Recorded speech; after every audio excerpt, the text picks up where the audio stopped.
Kasi yung mga makakaliwa, maka-pink, makadilawan, tumanggapin pala ng pera, mga walang iya! Kaya pala tahimik tong mga to eh. Noong unang naglalabas ako ng mga issue sa Comelec, kayo pa ang mga kasama ko eh. Lahat ng mga aktibidad po, nag-iimbita sa akin. Kaya nandito rin ako, naiimbitahan ako. Sumasama po ako. Dahil wala akong pinagkakautangan. Wala akong utang na loob. Wala akong alignment. Ang alignment ko lang katotohanan at tama. Kaya nag-a-attend ako parati. Para matigil ang kasamaan at pagnanakaw sa ating bansa.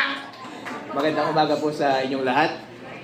Maraming salamat folks sa pag-imbita sa akin dito sa gathering na ito. Galing pa ako ng Isabela, nagbiyahe ako ng 12 hours to come here. Yeah, buddy! Woo! Ang haba, nakakapagod. Pero syempre, hindi natin iiwan yung ating mga kakampi dito sa 18 Marines. Dahil love ko sila eh. Kasi kapareho ko yung mga yan, kinakasuhan kami. At naglalahad kami ng katotohanan. At nandito po ako ngayon sa harap ninyo para i-manifest ang aking support para sa kanila at sabihin ko sa harap ninyo na naniniwala ako sa kanilang sinasabi. Ako po si Attorney Harold Respicio. Isa po akong Vice Mayor sa probinsya ng Isabela sa bayan ng Reyna Mercedes. Isa po akong Ilocano at isa po akong elective official. Pero higit sa lahat, isa po akong Pilipino. Hindi po totoo yung sinasabi nila na lahat na sa ating gobyerno ay tumatahimik na lamang at hindi lumalaban. Totoo po, ng impluwensya po ng administrasyon na ito ay pervasive at halos lahat ng tao sa ating gobyerno ay kinurap nila. Pati sa aming bayan, kinurap nila. Sila po ay napakalaking scam. Bago po ako pumasok sa gobyerno, first time ko po maging public servant, maging public official this time. Ngayong 2025, before that, nasa private practice ako at nasa private industries lang ako. Pero pagpasok ko dito sa gobyerno, nakita ko po ang laking scam. Bilang abogado, nakita ko yung mga pinakamalaking scam. Pero ang pinakamalaking scam sa buong Pilipinas ay ang ating gobyerno. At lahat sila ay sama-sama. At iisa ang ulo. At ang biktima ay ang buong taong bayan. Tayo ang nagbabayad ng buwis. Binibigay natin ang lahat ng pera sa kanila para lamang sila ay maghati-hati at magpakasarap. At ma-ensure nila na habang buhay na sila ay nasa kapangyarihan. Yan po ay totoo. Inuuna nila yan sa panahon ng eleksyon. Nag-participate po ako sa eleksyon at yung expertise ko sa pag-audit ng information technology at pag-aabogado, in-apply ko doon, nakita ko. Doon unang binibili ang ating kalayaan. At ngayon pinapatotohanan ng mga 18 Marines. Si Saldico, inutusan sila na magbayad kay Chairman George Garcia ng 4 na maleta ng milyong-milyong salapi. Kung imumultiply mo lahat yun, daan-daang milyon po iyon para kay Chairman George Garcia. Magkano po yun? Ano po ang kapalit nun? Hindi ba't para bilhin yung outcome ng ating eleksyon? Ang eleksyon na lamang ang tanging mekanismo para ang bawat mamamayang Pilipino ay ma-exercise nila yung kanilang direct power sa bansang Pilipinas. Kapag tinanggal pa natin ang democratic process na ito na mag-elect directly ng mga taong mamumuno sa atin, masasabi pa ba natin na totoo tayong malaya? Hindi po tayo totoong malaya. At lalong hindi po tayo totoong malaya kung pati yung mga institusyon na dapat nagbabantay sa ating gobyerno ay binibili na rin nila.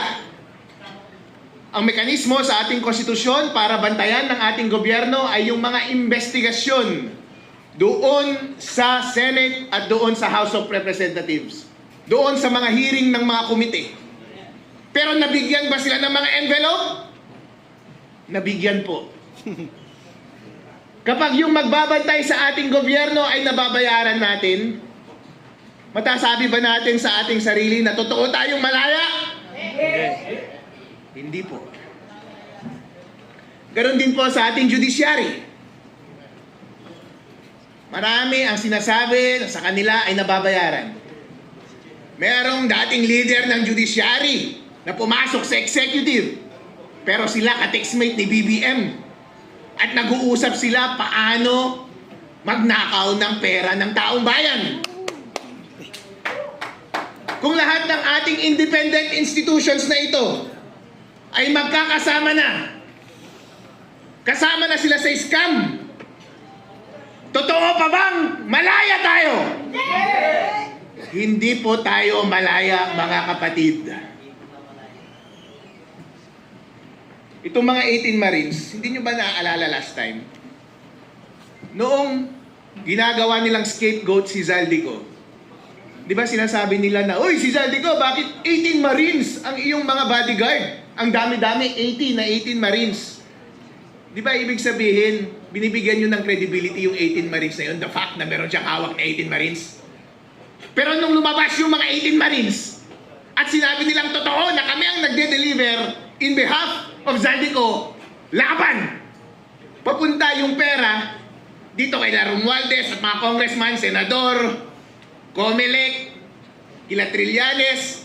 Ngayon, ayaw nyo na silang paniwalaan? Ano ba talaga, mga bossing? Kapag against na sa inyo yung narrative, noong bumaliktad na sa inyo yung narrative, biglang ayaw nyo na silang paniwalaan. Pero nung ibinubuhos ninyo yung scapegoat kay Zaldico, grabe! Binibigyan nyo ng credibility na puro Marines yung bodyguard niya. Pero ngayong nagsalita na sila, automatic ayaw nyo na silang paniwalaan? Kasi kayo yung tinuturo na tumanggap? Mga ipokrito talaga itong mga tao na ito. Grabe yung pagka-ipokrito.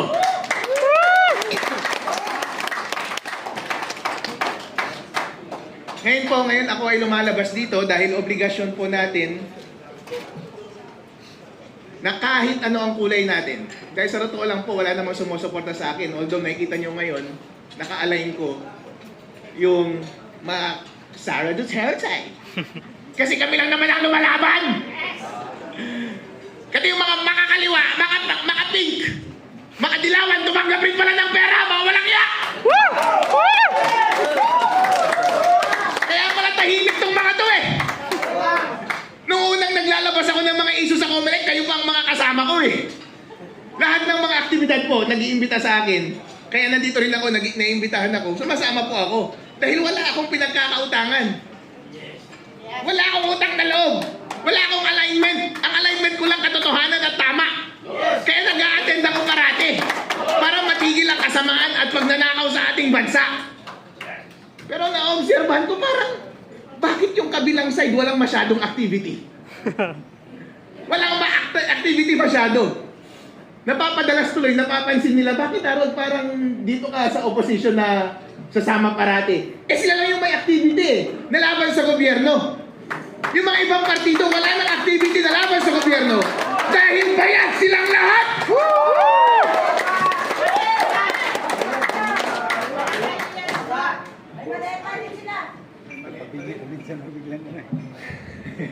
Ngayon po, may pagkakataon po tayo na ipagpatuloy ang laban. Kapag tayo po ay tahimik, deserve natin na mag-govern tayo ng mga kasamaan, hindi ba?